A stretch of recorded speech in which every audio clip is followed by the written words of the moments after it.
Pasar persaingan sempurna. Pasar persaingan sempurna adalah pasar yang di dalamnya terjadi transaksi antara penjual dan pembeli dalam bentuk penawaran dan permintaan produk. Yang membedakan dari pasar biasa ialah di dalam sistem ini, transaksi yang dilakukan tidak dipengaruhi oleh naik turunnya harga. Asas pasar persaingan sempurna adalah kesepakatan antara pedagang dengan pembeli. Hal ini muncul karena di antara keduanya sudah terjalin hubungan batin yang erat kalau sama-sama telah mengetahui tentang informasi harga di pasar tersebut.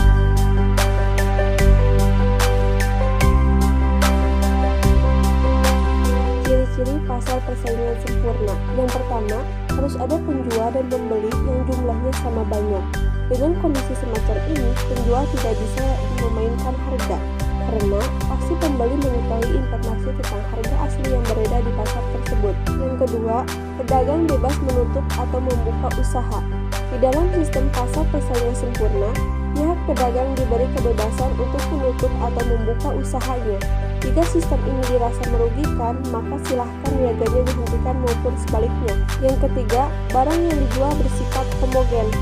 Agar tidak terjadi perbedaan harga dan kualitas barang, maka di struktur pasar ini produk yang dijual harus setipe atau homogen, sehingga sekalipun pembeli membeli pada pedagang lain, harga dan kualitasnya tetap sama. Yang keempat, penjual dan pembeli mengetahui informasi harga yang jelas. Maksud pemahaman informasi semacam ini ialah untuk mencegah penjual menjual produk dengan harga di bawah harga pasar akibat ketidaktahuannya. Ini juga bermanfaat bagi pembeli agar tidak membeli produk dengan harga lebih tinggi dari harga yang sebenarnya.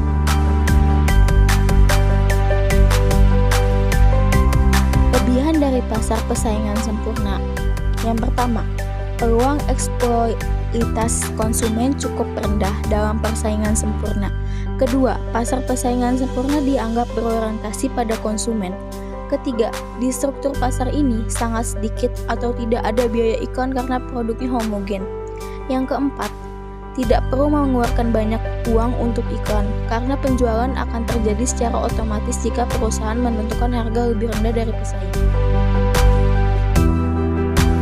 Kekurangan dari pasar persaingan sempurna. Pertama, dalam bentuk struktur pasar ini, penjual tidak mendapatkan motivasi apapun untuk menghadirkan inovasi atau menyertakan fitur tambahan dalam produk. Yang kedua, lokasi memainkan peran besar dalam menghasilkan penjualan. Yang ketiga, sangat sedikit hambatan untuk memasuki pasar persaingan sempurna, karena perusahaan manapun dapat memasuki pasar ini untuk menjual produk.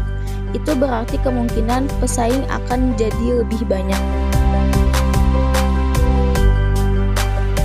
Contoh pasar pesaing sempurna di Indonesia. Pertama, ada pasar beras. Kedua, pasar sayur. Ketiga, pasar kentang. Keempat, pasar buah. Kelima, pasar gandum. Dan keenam, ada pasar modal bentuk